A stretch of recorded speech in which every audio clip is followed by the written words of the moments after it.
World one news impact നിരവധി കുടുംബങ്ങളുടെ ദുരവസ്ഥ ഇന്നലെ വേൾഡ് വൺ ന്യൂസ് റിപ്പോർട്ട് ചെയ്തിരുന്നു. ഇതിനെ തുടർന്ന് UDF മണ്ഡലം കമ്മിറ്റിയുടെ നേതൃത്വത്തിൽ പ്രതിഷേധ യോഗവും ദുരവസ്ഥ പരിഹരിക്കാമെന്ന ഉറപ്പും നൽകി. ഇവരെന്തുവായി കാണിക്കുന്നേ? എന്നിട്ട് പിന്നെ വോട്ട് ചോദിക്കുന്നു. ഉള്ള കാര്യം തുറന്നു പറയാൻ എനിക്കൊരു കുഴപ്പമില്ല, എനിക്കൊരു പേടിയില്ലാത്തവനാ. പിന്നെ ഞാൻ ഇവിടെ നിന്ന് വീണ് ആശുപത്രിയിലായിരുന്നു. അപ്പോഴും എന്നെ കൊണ്ടുപോകാൻ വണ്ടി വിളിച്ചിട്ട് വണ്ടിക്കാർ വരത്തില്ല. പിന്നെ ഇവിടെ വരെ എന്നെ എടുത്തോണ്ട് വന്ന നമ്മളെ ആശുപത്രിയിൽ കൊണ്ടുപോയത്. ഈ റോഡിൻ്റെ ദുരവസ്ഥയെക്കുറിച്ച് ഞാൻ ഈ 2015 ഇവിടെ UDFൻ്റെ സ്ഥാനാർത്ഥിയായി വരികയും ഇവിടെ പോവുകയും ഒക്കെ ചെയ്ത പ്രദേശമാണ്.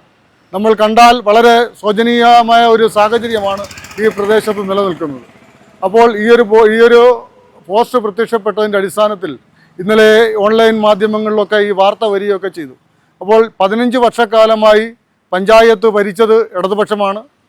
10 വർഷക്കാലം പഞ്ചായത്ത് ഭരിച്ചത് ഇടതുപക്ഷമാണ്. അത് ഈ കാലയളവിലൊക്കെ ഇവിടുത്തെ MLA ഇടതുപക്ഷത്തിൻ്റെതായിരുന്നു, ബ്ലോക്ക് പഞ്ചായത്ത് മെമ്പർ ഇടതുപക്ഷത്തിൻ്റെതായിരുന്നു, ജില്ലാ പഞ്ചായത്ത് മെമ്പർ ഇടതുപക്ഷത്തിൻ്റെ ആയിരുന്നു. ഈ കാലയളവിലൊന്നും ഈ റോഡിൻ്റെ ശോചനീയാവസ്ഥ പരിഹരിക്കുന്നതിന് വേണ്ടി ഒരു നടപടിയും ഉണ്ടായില്ല എന്ന് പറയുന്നത് ഈ പ്രദേശത്തെ ജനങ്ങളോട് കാണിച്ച ഒരു അവഗണനയാണ് എന്ന കാര്യത്തിൽ ഒരു സംശയമില്ല. ജാതിക്കാർക്ക് വേണ്ടി എപ്പോഴും ശബ്ദമുയർത്തുന്നുവെന്ന് അവകാശപ്പെടുന്ന ഇടതുപക്ഷം ഭരിക്കുന്ന പഞ്ചായത്ത് ഓഫീസുമാണ്.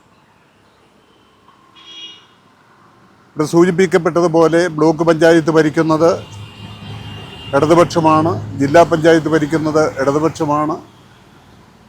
അങ്ങനെ ഇടതുപക്ഷം ഭരിക്കുന്ന എല്ലാ ഭരണ സ്ഥിരാകേന്ദ്രങ്ങൾ വിചാരിച്ചിട്ടും ഈ പാവപ്പെട്ട പട്ടികജാതിക്കാരുടെ വീട്ടിലേക്ക് പോകുന്ന റോഡ് നിർമ്മിച്ചു കൊടുക്കാനുള്ള താല്പര്യം കാണിക്കുന്നില്ല എന്നത് യഥാർത്ഥത്തിൽ പട്ടികജാതി വിഭാഗത്തോടുള്ള ഇടതുപക്ഷത്തിൻ്റെ സമീപനം എന്താണ് എന്നുള്ളത് വ്യക്തമാക്കുന്നതാണ്.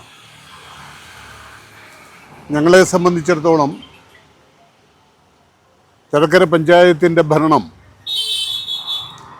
UDFിലേക്ക് തിരിച്ചു വരുമെന്ന കാര്യത്തിൽ സംശയമൊന്നുമില്ല. അങ്ങനെ വന്നാൽ ആദ്യം പ്രയോറിറ്റി കൊടുത്ത് നിർമ്മിക്കപ്പെടുന്ന റോഡ് ഈ റോഡായിരിക്കും എന്ന് ഉറപ്പ് നൽകാൻ ഞങ്ങൾ ഈ അവസരം വിനിയോഗിക്കുകയാണ്.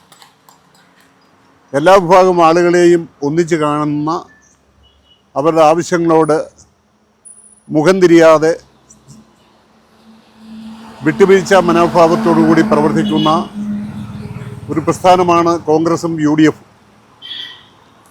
അതുകൊണ്ട് തന്നെ ഒരു വിവേചനവുമില്ലാതെ ഈ റോഡ് നിർമ്മിക്കുന്നതിന് UDF മുന്നോട്ട് വരും എന്ന് ഉറപ്പ് നൽകുന്നു. ഇതോടൊപ്പം തന്നെ ഈ റോഡിൻ്റെ വിഷയം MP-യുമായി ഞങ്ങൾ സംസാരിച്ചിട്ടുണ്ട്. MP-യുടെ അടുത്ത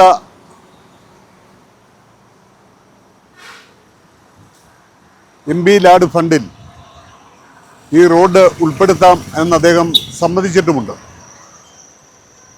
തീർച്ചയായും ഏതു വിധേനയും ഈ റോഡിൻ്റെ നിർമ്മാണം എത്രയും വേഗം പൂർത്തീകരിക്കാനുള്ള തുടങ്ങാനുള്ള നടപടി UDF സ്വീകരിക്കുമെന്ന് ഉറപ്പ് നൽകുന്നു.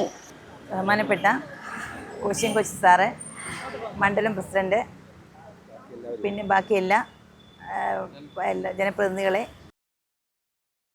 സഹപ്രവർത്തകരെ, ഞാൻ 15-ാം വാർഡിൻ്റെ UDFിൻ്റെ സ്ഥാനാർത്ഥിയായിട്ട് നിൽക്കുകയാണ്. ഞാൻ വാർഡിൽ നിന്ന് മത്സരത്തിൽ ജയിച്ചാൽ ആദ്യമായി ഈ റോഡിൻ്റെ പണി പൂർത്തീകരിക്കാനുള്ള എല്ലാ നടപടികളും സ്വീകരിക്കും എന്ന് ഉറപ്പ് നൽകുന്നു. ബഹുമാന്യരെ, കഴിഞ്ഞ 10 വർഷക്കാലം ഈ പഞ്ചായത്ത് ഭരിച്ചത് LDF ഭരണമാണ്.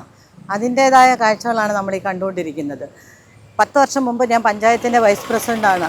ആ കാലഘട്ടത്തിൽ ഈ പഞ്ചായത്തിലെ മുഴുവൻ റോഡുകളൊന്നും ഞാൻ പറയുന്നില്ല, ശോചനീയമായ, പ്രത്യേകിച്ച് പട്ടികജാതിക്കാർ തിങ്ങിപ്പറക്കുന്ന എല്ലാ ഇടങ്ങളിലും നല്ല റോഡുകൾ നിലനിർത്താൻ ഞങ്ങൾക്ക് സാധിച്ചു. നിരവധി പദ്ധതികൾ നടപ്പാക്കിയ ഒരു ഭരണസമിതിയായിരുന്നു 2010 അഡ്വക്കേറ്റ് കോശിയം കോശിയുടെ നേതൃത്വത്തിലുണ്ടായിരുന്നത്. അന്ന് ജനങ്ങൾക്ക് ജനോപകാരപ്രദമായ ഒട്ടനവധി പദ്ധതികൾ നടപ്പാക്കുകയും ചെയ്തു. ഈ റോഡിൻ്റെ കാര്യത്തിൽ ഞങ്ങൾ ഉറപ്പ് നൽകുന്നു.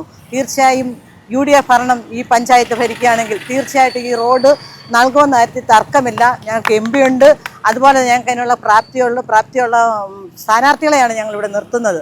തീർച്ചയായും ജയിച്ചു വന്നാൽ ഈ റോഡായിരിക്കും ആദ്യം ചെയ്യുന്നത് ഞങ്ങൾ ഉറപ്പ് നൽകുന്നു. 10 വർഷത്തെ പഞ്ചായത്തിൻ്റെ ദുർഭരണത്തിൻ്റെ കാഴ്ചയാണ് നമ്മൾ ഈ കണ്ടുകൊണ്ടിരിക്കുന്നത്. അതിനൊരു മാറ്റം ഉണ്ടാകാൻ ഈ നാട്ടിലെ സർവ്വജനങ്ങൾ ഞങ്ങളോടൊപ്പം നിൽക്കണമെന്ന് ഞാൻ പറഞ്ഞുകൊണ്ട് നിർത്തുന്നു. നന്ദി, നമസ്കാരം.